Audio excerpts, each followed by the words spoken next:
kill for my kid? Kill somebody? Yeah. Oh gosh, I don't know. I don't know how to answer that. Oh, fuck yeah, I would. And I'm sure you would too. It's a parental instinct ingrained in all of us since we were cavemen with pointy sticks. We'd protect our babies from big cats and whatever came knocking at the cave door. It's an instinct ingrained in every good father. Yet this isn't just reserved for the males of society. The term mama bear isn't because of some overbearing helicopter moms. No, it's because mama grizzly bears throw hands with papa bears who try to commit infanticide on her cubs. Hell, one of my top 5 movies is Law Abiding Citizen.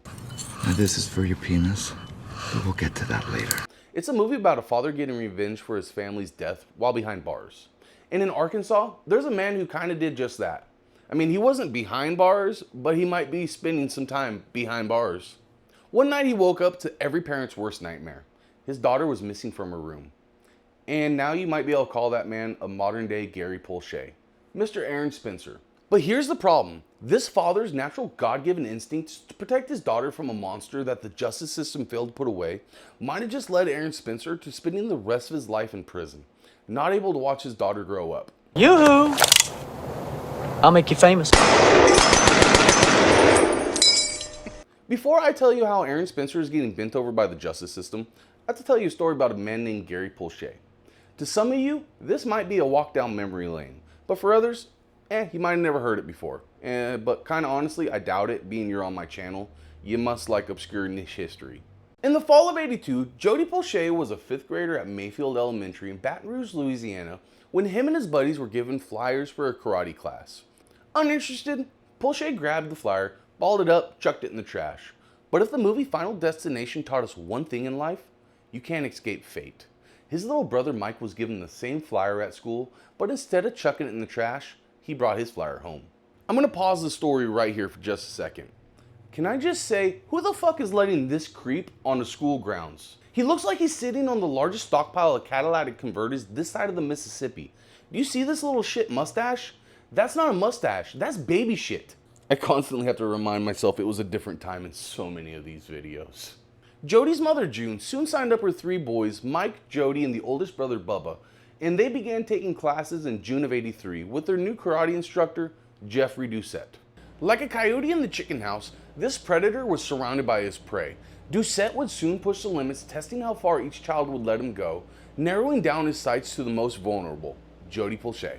After finding his target, this piece of crap would keep Jody Plauche back while everybody was taking a break from doing high kicks and judo chops to show him a more hands-on technique to karate. It's all in the head. Yeah, it's all in the hips. I'll just let Jody tell you how he was slowly groomed by Doucette. Like, the first time I recognized the fact that he was testing my boundaries, and this is very common with files, is like he let me drive. So now I'm sitting in his lap and he's putting his hands in my, private area, but it's only briefly. It's there and gone. And but I look back thinking about it, and it started probably, oh, we need to stretch here. Let's do a split. Oh, we got to make sure your thighs are in. So now he's introducing that, being close to my private area. And so, I mean, unfortunately, files are good at what they do. That's why that's 110 kids before they finally get caught or something like that. The abuse wouldn't stay secret for long. The domino fall that would change Gary Plauche's life forever was set in motion February 19th, 1984, when Jeff Doucette picked Jody up for a ride. June didn't doubt when Doucette said they'd be back in 15 minutes. She had no reason to. He was their 3 kids' karate instructor. Doucette even enjoyed spending time with the boys. And this is one of those times again when I have to remind myself, I guess it was a different time. I can't imagine a grown man wanting to hang out with my 11-year-old son, but okay.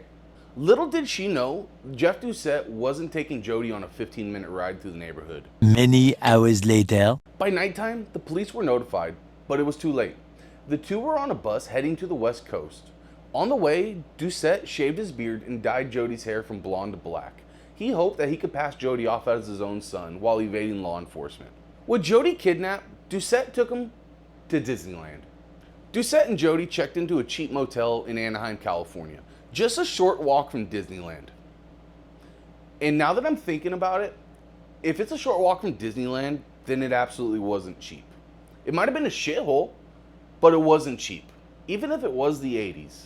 Inside the motel room, Doucette did that thing I can't say on YouTube, but it involves grapes. And I'm gonna tell you something right now, because it's been very popular on the internet lately. But Hawk 2 is not good when all the other kids fall asleep and your karate teacher's the one doing it. This went on until Jody asked to call his parents, which surprisingly, Doucette actually let him. Like, dude, Doucette lived in the 80s. We're talking peak crime shows. Magnum P.I., Sudden Impact, A-Team, Miami Vice, and Scarface, just to name a few. You think Doucette would have known better than to let Jody use a phone. But hey, I guess you only have enough blood to rush to one of your heads. Soon the police were alerted by Jody's parents, and the authorities quickly traced the call to that motel room in Anaheim. Plauche was watching television when the FBI agents busted down the motel room door. All the guns were in my face, he says. Then they took me out of the room, and that's the last time I saw Jeff. Police arrested Jeffrey Doucette while Jody was put on a plane back to Louisiana. Mike Barnett, a Baton Rouge sheriff who had helped track down Jeffrey Doucette and was friendly with Gary Plauche, took it upon himself to inform the father what had happened to his son, and by all accounts, Gary was horrified. Even though his boy had been found, Gary Plauche remained on edge. He spent the next few days inside his local bar, the Cotton Club. He was asking people when they thought Jeffrey Doucette might be brought back to the Baton Rouge for trial. A former colleague of his from the WBRZ News, who just happened to be out for a drink, told Gary Plauche that Jeffrey Doucette would be flown in on March 16th via American Airlines Flight 595. Personally, I like to think as Gary sat at the bar and drank his beer, he stared off into the void of the nothingness. A suited man pulls up a bar stool next to him and sits down. The suited man calmly slides up Gary a manila envelope with pictures of his target and times of Jeffrey Doucette's arrival. He tells Plauche, "We have a job for you." Gary Plauche was relieved to have his son back, but he had little faith the justice system would punish the boy's kidnapper. After a little bit of the liquid courage to calm his nerves, Plauche drove to the Baton Rouge airport. He entered the arrival area wearing a baseball cap, a pair of sunglasses, along with concealing a .38 snub-nosed revolver in his boots. When the police marched Jeffrey Doucette through the Baton Rouge Metropolitan Airport, Plauche was waiting. His identity hidden, he calmly stood at the payphone and made a call. He told his best friend, "You're about to hear a gunshot." And then he turned around.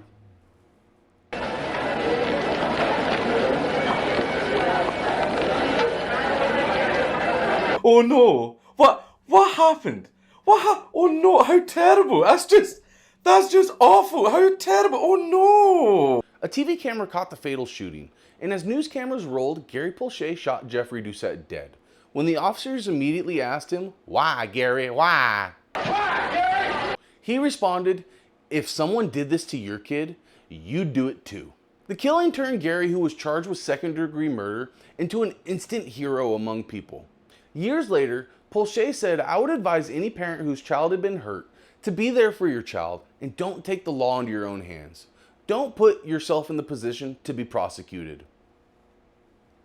In the end, Gary Plauche walked away from his murder trial with 5 years probation and 300 hours of community service. The man got more community service after doing the community a service. Make it make sense. The judge had said the odds of Gary Plauche committing such a heinous crime again is extremely low. Because no shit, nobody's going to be stupid enough to kidnap Jody again. Before he had completed both community service and probation, Plauche was already back to living a fairly normal life under the radar. He died in 2014 from a stroke when he was in his late 60s. His obituary described him as a man who saw beauty in everything. He was a loyal friend to all, always made others laugh, and a hero to many. And a hero the man was. Now, I tell you the story of Gary Plauche because this man was calm, cool, collected, and methodical in his actions.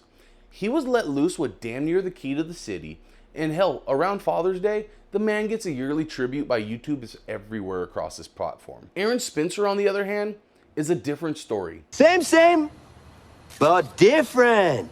He was in immediate distress at the thought of missing his daughter, not to mention the diaper bandit kidnapper lunged at Spencer. Yet he's looking at 10 to 40 years in prison for self-defense. I mean, I'm not a lawyer, I'm just a barber that likes obscure history, but shouldn't this fit under Tennessee versus Gardner? For those of you that don't know, that's a Supreme Court decision that says you can use deadly force against someone fleeing as long as they pose an immediate deadly threat to you or others. But again, I'm not a lawyer. I'm just a father that wants to see PDF files fed into wood chippers' feet first. In October of 2024, Aaron Spencer, a military veteran from Arkansas, discovered that his 14-year-old daughter was missing. So like any parent when confronted with this nightmare, the Spencer family called the police. Frantically searching, Aaron Spencer eventually found her inside a truck with a 67-year-old Michael Foster, a man who had been previously arrested and charged with over 40 offenses, including alleged SA, child exploitation, and online trafficking and stalking. He was a piece of human shit that should have never been able to see the light of day again. He should have been told to face the wall a long time ago. Yet despite the severity of the charges, Foster had been released on bond a few months earlier. Look, I'm sorry I keep going off on tangents, but if your charge involves your dick, then you shouldn't be allowed bail. That's just a personal opinion of mine. So when Aaron Spencer located the truck on a canal road, he pursued it in his own vehicle, forcing it off the road. Spencer then got out of his truck, ordered Fossler on the ground, and when he believed Fossler was lunging toward him with a knife, Spencer shot him multiple times using his Glock 19. Hey, I got one of those. He then pistol whipped Fossler and retrieved his daughter, who was expectedly traumatized. Spencer then called 911, and when medical arrived, Foster was pronounced dead on the scene. What? Oh no, how terrible. That's just awful. How terrible. Oh no. Aaron Spencer was arrested and initially charged for first-degree murder, but prosecutors later reduced the charge to second-degree murder with a firearms enhancement. His attorneys argued that he acted out of instinct and desperation, which I completely agree. He was trying to protect his daughter from a man that the system had failed to contain. And this brings up my question. Was this Tennessee versus Gardner worthy? The Spencer case ignited national attention, with many online calling Spencer a hero and a father defending his daughter, which, hi, I am too. Now here's where things take a twist. Not only did the justice system fail Mr. Spencer by not keeping his daughter protected the first time, burying Fossler under the prison, the judge presiding over his case decided to bend this man over. In December of 2024, prosecutors requested a gag order to stop Spencer and his legal team from publicly talking about his case. This bridge troll looking Karen is the not so honorable Judge Barbara Elmore. And now I really need to watch what I say from here, so I'm just gonna let her actions speak for me.